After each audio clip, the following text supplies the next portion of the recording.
Crush രചന നീലാംബരി, അവതരണം ഷാവുൽ മലയിൽ, editing Faisal C എന്നൂഞ്ഞേരി. ആലോചിച്ചുട്ടാ അങ്ങനെ വിളിക്കുമ്പോൾ ആൾ വൈരിനെ കണ്ണുകൾ ഉയർത്തി നോക്കി. നാവ് കൊണ്ട് കവിൾ ഒഴിയുന്നവനെ നെറ്റിയിലെ ചുളിയുകയാണ് ആൾക്ക് ചിരി പൊട്ടി. കാരണം അവന്റെ ചെള്ള പേര് അത് തന്നെയാണല്ലോ. പക്ഷെ ആ ചിരിക്ക് അധികം ആയുസില്ലായിരുന്നു. ആളുടെ മുഖത്ത് അതിശയവും സങ്കടം ഒരുപോലെ തിങ്ങി നിറഞ്ഞു. വിച്ചുട്ടാ, ചേച്ചി ഡ്യൂട്ടിയിലാ, ഞാൻ വിളിക്കാം പറഞ്ഞുകൊണ്ട് കോൾ കെട്ടിയ ശേഷം നിസ്സായ ഭാഗത്തിൽ വൈരിനെ നോക്കി അവൾ നിശബ്ദ യാത്ര പറഞ്ഞുകൊണ്ട് വേഗത്തിൽ തിരിഞ്ഞടന്നു. ഡോറിന്റെ അടുത്തെത്തി ഡോർ ഹാൻഡിൽ പിടിച്ചതും വൈരിന്റെ വലം കൈ ഡോറിൽ അമർന്നിരുന്നു. അവൾ മുഖം തിരിച്ചവനെ നോക്കി. What happened? നെറ്റി വിളിച്ചുകൊണ്ട് ഗൗരവത്തോളം ചോദിച്ചു. അച്ഛയ്ക്ക് വയ്യ, നാട്ടിൽ പോണം. ഇടറിയ സ്വരത്തിൽ അവൾ പറഞ്ഞതും ഗൗരവത്തോടെ അവൻ അവളെ തന്നെ നോക്കിയിരുന്നു. ഞാൻ വരണോ? ആൾ വേണ്ടെന്ന പോലെ ഒന്ന് മൂളി. അതിന് മാത്രം എന്ത് ബന്ധമാണ് എന്നോടെന്ന് ചോദിക്കണമെന്നുണ്ട് അവൾക്ക്. ഇത്രയുമായ സ്ഥിതിക്ക് ഈ വാശിയൊക്കെ മാറ്റി ഇന്നലെ പറഞ്ഞ പോലെ മനസ്സിലുള്ള തുറന്നു പറയാൻ പാടില്ലേ? എന്റെ നമ്പർ അറിയോ? ഓർത്തോട് നിൽക്കുക തന്നെ അവന്റെ അടുത്ത ചോദ്യം വന്നു. ഇല്ല. പെട്ടെന്നാണ് അവൻ അവളുടെ കയ്യിൽ നിന്ന് ഫോൺ പിടിച്ചു വാങ്ങിയത്. ശേഷം ആ ഫോണും തിരിച്ചു മറിച്ചൊക്കെ നോക്കി. ഇതാരുടെ? വരുണിന്റെ കയ്യിലുണ്ടായിരുന്ന പഴയ ഫോണാ, എന്റെ ഫോണെന്ന് പറഞ്ഞു പൂർത്തിയാക്കാതെ അവൾ വാക്കുകൾ വിഴുങ്ങി. അവളെ നോക്കിക്കൊണ്ട് അവൻ തിരിഞ്ഞടന്നു. കുറച്ച് ചൂടുകൾ മുന്നോട്ട് പോയ ശേഷം വൈരിനൊന്ന് നിന്നുകൊണ്ട് തിരിഞ്ഞു നോക്കി. കൂടെ വരാൻ ഇൻവിറ്റേഷൻ തന്നെ നിനക്ക്? ഏകൊന്നും മിണ്ടാതെ അവന്റെ പുറകെ പതിയെ നടന്നിരുന്നു. തന്റെ ബെഡ്റൂമിന്റെ വാതിൽ തുറന്നു പിടിച്ച് അവളെ ഒന്ന് നോക്കി അവൻ. ഏക അകത്തേക്ക് കയറിയതും അവനും അകത്തേക്ക് കയറി വാതിലടച്ച് ലോക്ക് ചെയ്തു. അരണ്ട വെളിച്ചം മാത്രമുള്ള ആ മുറിയിൽ വല്ലാത്തൊരു സുഗന്ധവും തണുപ്പും തങ്ങിന്നിരുന്നു. അപ്പോഴും അവളുടെ മനസ്സ് മുഴുവൻ അവളുടെ അച്ഛയുടെ മുഖം മാത്രമായിരുന്നു. അവളെയും നോക്കിയ ശേഷം വൈരിൻ പതിയെ വാർഡ്രോബിനരിയിലേക്ക് നടന്നു. വാർഡ്രോബ് തുറന്ന് അകത്ത് സൂക്ഷിച്ചിരുന്ന ചെറിയ ബോക്സ് പുറത്തെടുത്തു. അതിന്റെ മൂടി തുറന്നും അതിനുള്ളിൽ ഭദ്രമായി വെച്ചിരുന്ന ഒരു പുതിയ ഫോൺ അവൻ കയ്യിലെടുത്തു. തന്റെ പഴയ ഫോണിൽ നിന്നും വൈൻ സിം ഊരിയെടുക്കുന്ന കാണെ ഏക അവനടുത്തേക്ക് നടന്നിരുന്നു. വേണ്ട, ഞാൻ ഫോൺ വാങ്ങിയിരിക്കുവാ. മുഖമുയർത്തി കൂർപ്പിച്ചു നോക്കി വൈരിൻ. അവൾ പിന്നെയൊന്നും മിണ്ടിയില്ല. യാതൊരു തരത്തിലുള്ള ദേഷ്യം അവന്റെ മുഖത്തൊന്നും പ്രകടമായിരുന്നില്ല. ചെയ്യുന്ന പ്രവൃത്തിയിൽ ശ്രദ്ധിക്കുന്നതിനോടൊപ്പം അവൾ ഈ ഇടയ്ക്കിടയ്ക്ക് നോയിക്കൊണ്ടിരുന്ന വൈരിന്റെ കൈയുടെ ചലനവും അവന്റെ മുഖത്തെ ഭാവവും അവൾ മാറി മാറി നോക്കി നിന്നു. ഫോൺ ഓൺ ചെയ്ത ശേഷം ടേബിൾ ചാരിന്ന് സെറ്റിംഗ് സെറ്റ് ചെയ്യുന്നിടയിൽ മെയിൽ ഐ ഡി എൻ്റർ ചെയ്യാനായി ആളുടെ കയ്യിലേക്ക് അവൻ ആ ഫോൺ വെച്ച് നീട്ടി. മെയിൽ ഐ ഡിയും പാസ്വേഡും ടൈപ്പ് ചെയ്ത് കൊടുക്കുമ്പോൾ തൊട്ടടുത്ത് ചേർന്ന് നിൽക്കുന്നവന്റെ ശ്വാസം കവിളിൽ പതിയുന്നത് ഏകയും അറിയുന്നുണ്ട്. ആനാളുടെ മുടിയിലേക്ക് മുഖമടുപ്പിച്ച് പതിയൊന്ന് മണത്തു. നേരത്തെ ചിരിയോടെ പിന്നെ അവളിൽ നിന്ന് അവൻ ആ ഫോൺ പിടിച്ചു വാങ്ങി. ഇതിനിടയിൽ തനിക്ക് വന്നൊരു കോൾ അറ്റൻഡ് ചെയ്ത് സംസാരിക്കാനും തുടങ്ങി വൈരി. അപ്പോഴെല്ലാം അവന്റെ കണ്ണുകൾ അവളുടെ മുഖത്തുകൂടി ഇഴഞ്ഞു നടന്നു. അവന്റെ നോട്ടത്തിനു മുമ്പിൽ ആദ്യമായി ഒന്ന് പതറി അവൾ. അവനെങ്ങനെ നോക്കിയാലും കട്ടക്ക് പിടിച്ചു നിന്നിരുന്നവളാണ്. പക്ഷെ ഇപ്പോൾ കഴിയാത്ത പോലെ. അവന്റെ നോട്ടത്തിന്റെ ഭാഗത്തിൽ ഒത്തിരി മാറ്റം വന്ന പോലെ അവൾക്ക് തോന്നി. അവന്റെ സിനിമയിലൊക്കെ കാണും പോലെയുള്ള തികച്ചും വശ്യമായൊരു നോട്ടം.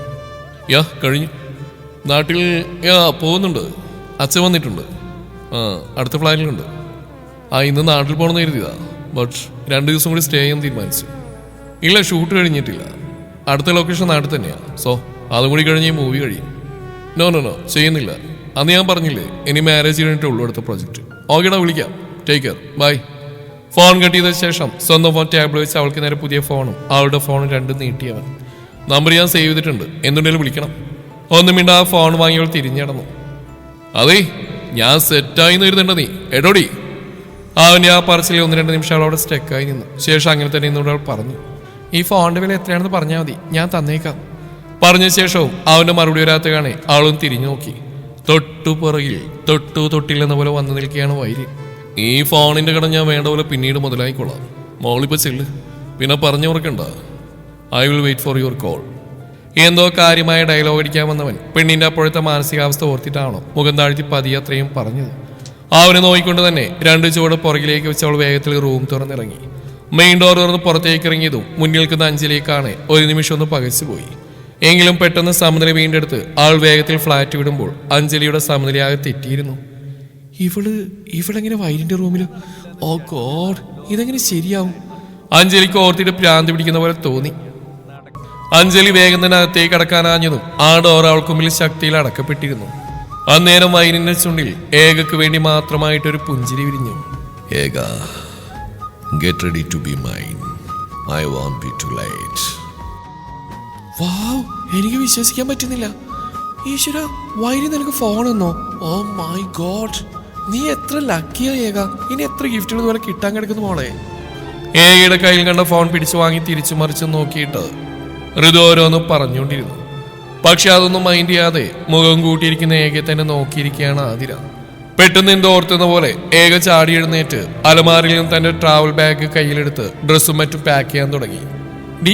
നീ ഇതെങ്ങോട്ട് ഇത്ര തിരക്കിട്ട്? ധൃതിപ്പെട്ട് ബാഗ് പാക്ക് ചെയ്യുന്ന ഏകയെ നോക്കി ആതിര ചോദിച്ചു. സങ്കടത്തോടെ അവളും തിരിഞ്ഞു നോക്കി. എന്താടി അയാൾ നിന്നെ വല്ലതും? പറയലും ആതിര പാഞ്ഞു വന്ന് ഏകയുടെ മുഖം പിടിച്ച് ഇരുവശവും തിരിച്ചു നോക്കി. ഇല്ലല്ലോ, തല്ലിയിട്ടൊന്നുമില്ലല്ലോ. സത്യം പറ, അയാൾ നിന്നെ വേറെ വല്ലതും ചെയ്തോ? അതിന്റെ പ്രതിഫലമായിട്ടാണോ ഈ ഫോൺ ഗിഫ്റ്റ് ചെയ്ത്? സത്യം പറയടി. അല്പം ദേഷ്യം കലർന്നിരുന്നു ആതിരയുടെ വാക്കുകളിൽ. ആതിരയുടെ പറച്ചിൽ കേട്ട് ഫോൺ ബെഡിലേക്കിട്ട് ഷോക്ക് അടിച്ച പോലെ നിന്ന് ഋതു. ഒന്ന് പറഞ്ഞ് തൊലക്കിടി. വിച്ചൂട്ടൻ വിളിച്ചിരുന്നു. അച്ഛക്ക് സുഖമില്ലാന്ന്. പറയലും അവളുടെ കണ്ണുകൾ നിറഞ്ഞു കവിഞ്ഞു. ഏകയെ നിറകണ്ണുകളോട് അധികം കണ്ടിട്ടില്ലാത്ത കൂട്ടുകാരികൾക്ക് പെട്ടെന്ന് എന്തു പറയണമെന്നറിയാതെയായി. വിവേക് വിളിച്ചു പറഞ്ഞ കാര്യങ്ങളെല്ലാം ഏക കൂട്ടുകാരികളോട് പറഞ്ഞു കേൾപ്പിച്ചു. നീ വിഷമിക്കാതെ, അച്ഛൻ്റെ അവസ്ഥ പണ്ട് നീ പ്രതീക്ഷിച്ചിരുന്നല്ലേ? നീ എപ്പോഴും പറയായിരുന്നല്ലോ അച്ഛൻ വല്ലാത്ത കുടിയാണെന്ന്. പോട്ടെ, നീ നാട്ടിൽ പോവാണോ? ഋതു അവളുടെ അരികിൽ വന്ന് സമാധാനിപ്പിച്ചുകൊണ്ട് ചോദിച്ചു. ഞാൻ പോവാ. ഇനി ഞാൻ എങ്ങോട്ടേക്കും ഇല്ല ഋതു. നാട്ടിലെവിടെയെങ്കിലും ഒരു ജോലി നോക്കണം. അച്ഛയെ ചികിത്സിക്കണം. അച്ഛയെ അവരാരും മര്യാദക്ക് നോക്കില്ല. ഞാൻ നാട്ടിലുണ്ടെങ്കിൽ അച്ഛൻ എനിക്ക് ശ്രദ്ധിക്കാനും കഴിയും. പോയിക്കോ, അതാ നല്ലത്. എവിടെയായാലും ഞങ്ങൾ നിന്റെ ഒപ്പം ഉണ്ടാവും. എന്താവശ്യമുണ്ടെങ്കിൽ ഞങ്ങൾ വിളിക്കണം. ആതിരയെ അവളെ ചേർത്ത് പിടിച്ചുകൊണ്ട് പറഞ്ഞു. വൈരി പുള്ളി എന്ന് പറയുന്നു. ശരിക്കും തന്നെ അയാൾക്ക് ഇഷ്ടമാണോ? സത്യം പറയുക പ്ലീസ്. ആതിര ചോദിച്ചു. ഏകയുടെ ചുണ്ടിൽ വരേണ്ട പുഞ്ചിരി മിന്നി. ഇഷ്ടമൊക്കെ ഉണ്ടടി, പക്ഷെ എന്നോട് ദേഷ്യ പെട്ടെന്ന് പിടിതരില്ല. പുറകെയാണെന്ന് സോറി പറയാന്ന് കരുതിയതാ. അപ്പോഴേക്കും നാട്ടിൽ നിന്ന് കോളും വന്നു. വൈര് അങ്ങേര് വരും, വരാതെ അവിടെ പോവാൻ. പക്ഷെ എൻ്റെ പ്രണയം തൽക്കാലം ഞാൻ പെൻഡിങ്ങിൽ വെക്കുക. ഈ നിമിഷം മുതൽ എൻ്റെ അച്ഛൻ മാത്രമേ എൻ്റെ മനസ്സിലുള്ളൂ. അത്രയ്ക്ക് പാവാടി എൻ്റെ അച്ഛ. അമ്മയെ ഓർത്ത് നീറിപ്പോയെന്ന മനസ്സാഴ്ചയുടെ വർഷം ഇത്ര കഴിഞ്ഞിട്ടും അച്ഛക്ക് അമ്മയെ മറക്കാൻ കഴിഞ്ഞിട്ടില്ല. അതുകൊണ്ട് ഈ കുടിയൊക്കെ എനിക്ക് പറയാനല്ലേ പറ്റൂ. പോരാത്തിന് ചെറിയമ്മയുടെ സ്വഭാവം അച്ഛക്ക് തീരെ ഇഷ്ടമല്ല. അവർക്കൊരു തരി സ്നേഹം പോലും അച്ഛയോടില്ല. ദുഷ്ടയാ അവര്, സെൽഫിഷ് ലേഡി. ഏക അത്രയൊക്കെ പറഞ്ഞിട്ടും ഋതുവിന്റെ കാതിൽ വൈര്യൻ എന്ന പേര് മാത്രമേ കേട്ടിരുന്നുള്ളൂ. നീ പറഞ്ഞ ശരിയാ, അയാൾ നിന്റെ അടുക്കൽ തന്നെ വരും. നിനക്ക് അവന് ഇഷ്ടമില്ലെന്ന് വേറെ ലവറുണ്ടെന്ന് മുഖത്ത് നോക്കി നീ പറഞ്ഞതിന്റെ ദേഷ്യം അവന്. എല്ലാം മാറും. എന്തായാലും നമ്പർ തന്നില്ലേ, ഒപ്പം കോസ്റ്റ്ലി സ്മാർട്ട് ഫോണും. എനിക്ക് തോന്നുന്നു നിനക്ക് വേണ്ടി മുന്നേ വാങ്ങി വെച്ചാൽ ഈ ഫോണ്. അവസരം കിട്ടിയപ്പോൾ തന്നു. പിന്നെ കുറച്ച് ജാടയൊക്കെ കാണും. ആളൊരു സെലിബ്രിറ്റി അല്ലേ, പോരാത്തതിന് വലിയ ഫാമിലിയിലെ അംഗവും. ഋതു ഓരോന്നും പറഞ്ഞുകൊണ്ടിരുന്നു. പക്ഷെ അതിന് മാത്രം എന്തോ വൈര്യനെ പൂർണ്ണമായും വിശ്വാസം വരാത്ത പോലെയായിരുന്നു. ശരിക്കും വിശ്വാസമില്ലായിട്ടായിരുന്നില്ല. ഏകയുടെ കയ്യിൽ വില കൂടിയ ഫോൺ കാണുന്തോറും ആതിരയിൽ ഒരു തരി കുശുമ്പും മുളവൊട്ടാതിരുന്നില്ല. അടുത്ത കൂട്ടുകാരികൾക്കിടയിൽ മാത്രം കണ്ടുവരുന്ന ഒരുതരം മധുരമുള്ള കുശുമ്പ്. നിങ്ങൾ വരുന്നില്ലെന്ന് ഉറപ്പാണോ? രുദ്രദേവർമ്മയുടെ പരുക്കം സ്വരം കേട്ടതും ദേവികയാണ് നോക്കുന്നതിനൊപ്പം വൈര്യനെയും വാമികയും ഒന്ന് പാളി നോക്കി. അത് രുദ്രേട്ടാ, ഞാൻ ബാംഗ്ലൂർ വരുന്ന ആദ്യമായിട്ടാ. എനിക്ക് ഇവിടേക്ക് ഒന്ന് കാണണമെന്നുണ്ട്. പിള്ളേരും അത് തന്നെയാ പറയുന്നത്. ഞാൻ പറഞ്ഞിട്ടാ വെച്ചു 2 ദിവസം കൂടി ഇവിടെ നിൽക്കാൻ തയ്യാറായത്. ദേവിക പറയുമ്പോൾ രുദ്രദേവ് വൈര്യനെ നോക്കി. എല്ലാം കേൾക്കുന്നുണ്ട്. പക്ഷേ നോട്ടം ഗ്ലാസ് വിൻഡോ വഴി പുറത്തേക്കാണ്. ചുണ്ടിൽ നേരത്തെ പുഞ്ചിരി തങ്ങി നിൽക്കുന്ന കാണാൻ സ്വതവേ ഗൗരവക്കാരനായ തന്റെ പുത്രന് ഇതെന്ത് പറ്റിയെന്ന് അയാൾ ചിന്തിക്കാതിരുന്നില്ല. എന്നാ പിന്നെ നേരത്തെ പറയായിരുന്നില്ല നിങ്ങൾക്ക്? ഇതിപ്പോ എന്റെ ടൈമാ വേസ്റ്റ് ആയത്. 2 ദിവസം കൂടി തങ്ങുന്ന വിവരം എന്നെ ഒന്ന് വിളിച്ചറിച്ചാൽ എന്തായിരുന്നു നിങ്ങൾക്ക്? അതിനെന്താ, രുദ്രേട്ടനെ ഇവിടെ നിൽക്ക്, ഞങ്ങളോടൊപ്പം. കൊഞ്ചിക്കൊണ്ട് പറയുന്നതിനൊപ്പം രുദ്രദേവിന്റെ തോളിൽ താടിയൂന്നി ദേവിക. അയാൾ മുഖം തിരിച്ച് തന്റെ ഭാര്യയെ നോക്കിയെന്നും രണ്ടുപേരെയും നോക്കിയിരുന്ന വാമിക പെട്ടെന്ന് എന്റെ കണ്ണുകൾ മാറ്റി. അഞ്ജലിയിൽ അപ്പോഴും ഒരു പുച്ഛം മാത്രമാണ്. അച്ഛാ, if you don't have time, അച്ഛന് തിരികെ പോവാം. എനിക്ക് 2 ദിവസം ഇവിടെ നിൽക്കണം. അതിനുശേഷം നാട്ടിലേക്ക് വരുമ്പോൾ I have something very important to tell you. പുറത്തേക്ക് നോക്കി പറയുന്നവനെ തെല്ലൊരു സംശയഭാവത്തിൽ നോക്കി Rudradev. Is it personal or professional? അദ്ദേഹം ഗൗരവത്തോടെ വൈര്യനോടായി ചോദിച്ചു. Very personal. വൈര്യൻ പറയുമ്പോൾ അദ്ദേഹം ഒന്ന് ഇരുത്തി മൂടി. ഞാൻ ഈവനിങ് തന്നെ തിരികെ പോകും. എന്തായാലും എനിക്കിവിടെ നിൽക്കാൻ കഴിയില്ല. നിങ്ങൾ എന്താന്ന് വെച്ചാൽ ആയിക്കോ. ഒട്ടുമിക്ക വിദേശ രാജ്യങ്ങളും പോയിട്ടുള്ള ദേവികക്ക് ഇന്ത്യയിൽ കറങ്ങിയടക്കാനുള്ള അവസരം ലഭിച്ചിരുന്നില്ല. നാട്ടിലെത്തിയ രുദ്രദേവ് എപ്പോഴും ഓരോ കാര്യങ്ങൾ തിരക്കിലായിരിക്കും. സെക്യൂരിറ്റി റീസൺസ് പറഞ്ഞ് അയാൾ ഒറ്റയ്ക്ക് വിടാറുമില്ല. വൈര്യൻ, എനിക്കുള്ള ടിക്കറ്റ് ബുക്ക് ഞാൻ ജയറാമിനോട് പറയുക. രുദ്രദേവ് പറയുമ്പോഴേക്കും വൈര്യൻ തന്റെ ഫോൺ എടുത്ത് കഴിഞ്ഞിരുന്നു. ആരോടും യാത്ര പറയാതെ അതീവ ഗൗരവത്തിൽ ഫ്ലാറ്റ് വിട്ടിറങ്ങിയ രുദ്രദേവ് വർമ്മ ഒപ്പം ചെല്ലാൻ തുനിഞ്ഞ ഗാർഡ്സിനെ നോക്കി കൈ ഉയർത്തിയ ആൾ തടഞ്ഞു. 10-20 മിനിറ്റ് മാത്രമുള്ള എയർപോർട്ട് യാത്രയിൽ എനിക്ക് ഗാർഡ്സിന്റെ സേവനം ആവശ്യമില്ല. ഇങ്ങോട്ട് ഒറ്റയ്ക്ക് വരാൻ രുദ്രദേവ് വർമ്മക്ക് അറിയാമെങ്കിൽ തിരികെ പോകാനും അറിയാം. ദേവികയും വൈര്യനും വാമികയൊപ്പം ചെല്ലാത്തയുള്ള ചെറിയ നീരസം പറയുമ്പോൾ തന്നെ അയാളുടെ മുഖത്ത് പ്രകടമായിരുന്നു. ഒരു വട്ടം വൈര്യനെ നോക്കിയ ശേഷം രുദ്രദേവ് മുന്നോട്ട് നടന്നു. അതേസമയം വൈര്യൻ ശബ്ദമൊന്നുമില്ലാതെ ഡേവിഡിനെ ഒന്ന് കണ്ണു കാണിച്ചു.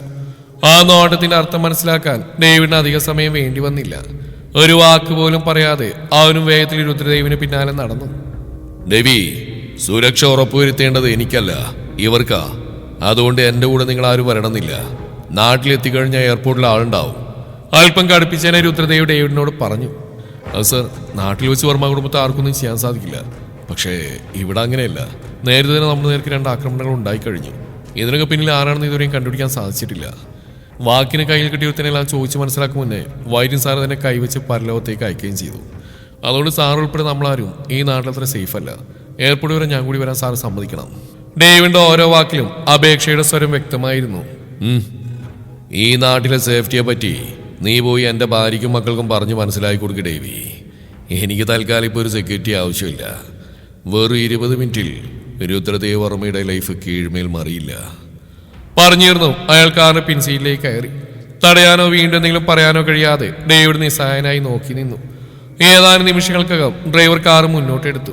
ഡേവിഡിന്റെ നോട്ടം അല്പനേരം ആ വാഹനത്തെ പിന്തുടർന്നു. ദേവി, അച്ഛൻ പോയോ? പുറകിൽ നിന്ന് കേട്ട പരിചിതമായ ശബ്ദത്തിൽ ഡേവിഡ് മെല്ലെ കണ്ണുകളൊന്ന് മുറുക്കി അടച്ച് തുറന്നു. തിരിഞ്ഞു നോക്കേണ്ട ആവശ്യമുണ്ടായിരുന്നില്ല. അതാരാണെന്ന് അവന് നന്നായിട്ട് അറിയാമായിരുന്നു. വാമിക. തന്നെ കാണുമ്പോഴുള്ള വാമികയുടെ കണ്ണുകളിലെ തിളക്കം ഇന്നോ ഇന്നലെയോ അല്ല ഡേവിഡ് തിരിച്ചറിഞ്ഞത്. ഒറ്റയ്ക്ക് കാണാൻ കിട്ടുന്ന ഓരോ അവസരം മുതലാക്കി കൊഞ്ചിക്കുഴഞ്ഞ് ഓരോ കാര്യവും പറഞ്ഞുകൊണ്ട് തന്റെ പിന്നാലെ കൂടുന്നവളെ മനഃപൂർവ്വം തന്നെ ഡേവിഡ് അധികമൊന്നും മൈൻഡ് ചെയ്യാറില്ലായിരുന്നു.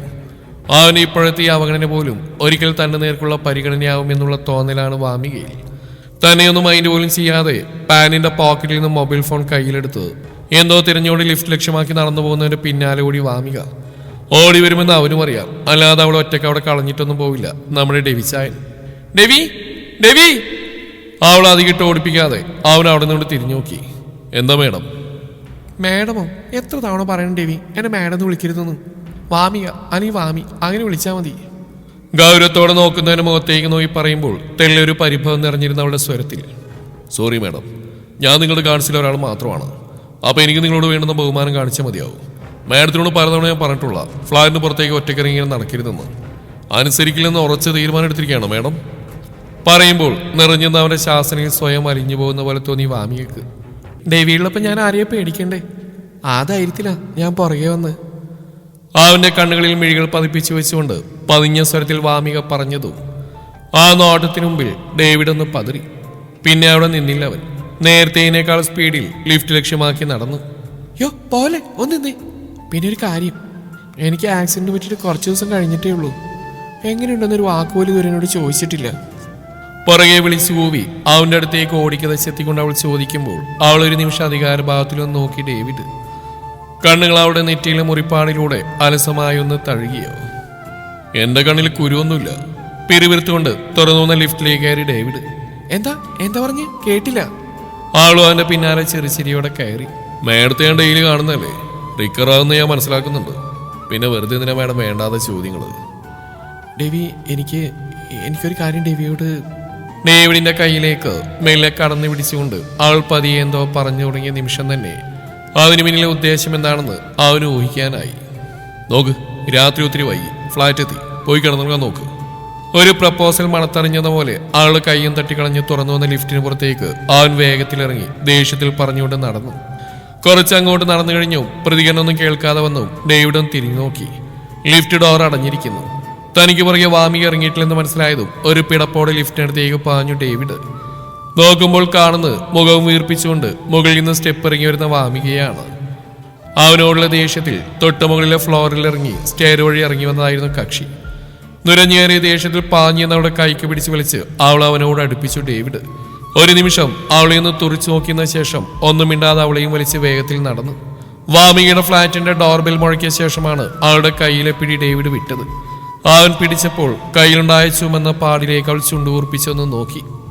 അപ്പോഴേക്കും അഞ്ജലി വന്ന് ഡോർ തുറന്നിരുന്നു. വാമിക ഡേവിഡിനെ തിരിഞ്ഞു നോക്കിയതും നെഞ്ചിൽ കയ്യും പിണച്ചു കെട്ടി ഗൗരവത്തോടെ നോക്കി നിൽക്കുന്ന ഡേവിഡിനെയാണ് കാണുന്നത്. മുഖത്ത് പരിഭവം നിറച്ചവനെ നോക്കിക്കൊണ്ട് അവൾ അകത്തേക്ക് കയറിയതും ചുണ്ടിൽ വിരിഞ്ഞ പുഞ്ചിരി ഒളിപ്പിച്ചു വെച്ച് അവൻ വൈരിന്റെ ഫ്ലാറ്റിലേക്ക് തിരിഞ്ഞു. നാട്ടിലേക്കുള്ള യാത്രയിൽ വല്ലാത്ത വിഷമത്തിലായിരുന്നു ഏക. കണ്ണടച്ചാൽ മുന്നിൽ തെളിയുന്നത് ദുർബലനായ അച്ഛന്റെ മുഖം മാത്രമായിരുന്നു. കുട്ടിക്കാലത്തെ ഓർമ്മകളിൽ അവളുടെ അച്ഛക്ക് ഒരിക്കലും ഇങ്ങനെ രൂപമായിരുന്നില്ല. സുന്ദരിയായ അമ്മയ്ക്കൊപ്പം നിൽക്കുന്ന സുമുഖനായ ചെറുപ്പക്കാരൻ. വ്യക്തമായി ഓർമ്മയിൽ തെളിയുന്നില്ലെങ്കിൽ പോലും അലമാരിൽ ഇപ്പോഴും ഇരുവരുടെയും പഴയ ഫോട്ടോകൾ അവൾ സൂക്ഷിച്ചു വെച്ചിട്ടുണ്ട്. അച്ഛയുടെ ഈ അവസ്ഥ കാരണക്കാരി ഒരു തരത്തിൽ താനും കൂടിയാണ്. ബന്ധുക്കൾക്കും നാട്ടുകാർക്കും ഒപ്പം ചേർന്ന് അപ്പക്ക് പുതിയ ജീവിതം ഉണ്ടായി കൊടുക്കാൻ താനും മുന്നിട്ട് നിന്നു. അച്ഛയുടെ മാനസികാവസ്ഥ മനസ്സിലാവുന്ന പ്രായമായിരുന്നില്ല തനിക്കെന്നത്. ഒരുപക്ഷെ ഒരമ്മയുടെ സ്നേഹവും ലാളനയും കൊതിച്ചിട്ടാവും താൻ അച്ഛയാന്ന് ഒരുപാട് നിർബന്ധിച്ചിട്ടുണ്ടാവുക. അതെ, അത് തന്നെയാണ് സത്യവും. അന്നൊക്കെ തന്നെ മാത്രമേ അച്ഛ കണ്ടിട്ടുള്ളൂ, തന്നെ മാത്രമേ അച്ഛ കേട്ടിട്ടുള്ളൂ. പാവം. വേഗത്തിൽ ഓടിക്കൊണ്ടിരിക്കുന്ന ബസ്സിനൊപ്പം അവളുടെ മനസ്സും പഴയ ഓർമ്മകളിലൂടെ അതിവേഗം സഞ്ചരിച്ചുകൊണ്ടിരുന്നു. പെട്ടെന്നാണ് ഡ്രൈവർ വലിയ ശബ്ദത്തിൽ ബസ് ബ്രേക്ക് ചെയ്ത് നിർത്തിയത്. ഡയറക്റ്റ് ട്രിവാൻഡ്രം പോകുന്ന ബസ്സായതുകൊണ്ടും രാത്രി ആയിരുന്നുകൊണ്ടും മിക്ക ആൾക്കാരും നല്ല ഉറക്കത്തിലായിരുന്നു. പക്ഷേ ബസ് പെട്ടെന്ന് ചവിട്ടി നിർത്തിയതിന്റെ ആഘാതത്തിൽ എല്ലാവരും മുന്നോട്ട് ആഞ്ഞുപോയി. ഒപ്പം എന്താണ് സംഭവിച്ചിട്ടുണ്ടാവുക എന്നറിയാതെ എല്ലാവരും ഭയത്തോടെ നിലവിളിക്കുകയും ചെയ്തു. പുരുഷന്മാരിൽ ചിലർ എഴുന്നേറ്റ് ഡ്രൈവർക്കടുത്തേക്ക് നടന്നു. മുന്നിൽ നിന്ന് ചിലർ എന്തോ കണ്ട പോലെ തല പുറത്തേക്കിട്ട് നോക്കുന്നുമുണ്ട്. സിറ്റിയിൽ നിന്ന് അല്പം വിട്ടുമാറിയുള്ള പ്രദേശമാണ്. സമയം 11 മണിയോട് അടുത്തിരുന്നു. അധികം വാഹനങ്ങളും തന്നെ അതുവഴി പോകുന്നുണ്ടായിരുന്നില്ല. എല്ലാവർക്കൊപ്പവും ഏകയും തല പുറത്തേക്കിട്ട് മുന്നോട്ട് നോക്കി. മുന്നിൽ കണ്ട കാഴ്ചയിൽ എല്ലാവരെയും പോലെ അവളൊന്ന് ഞെട്ടി. തുടരും. ഈ കഥയുടെ ബാക്കി ഭാഗം നാളെ ഇതേ സമയം.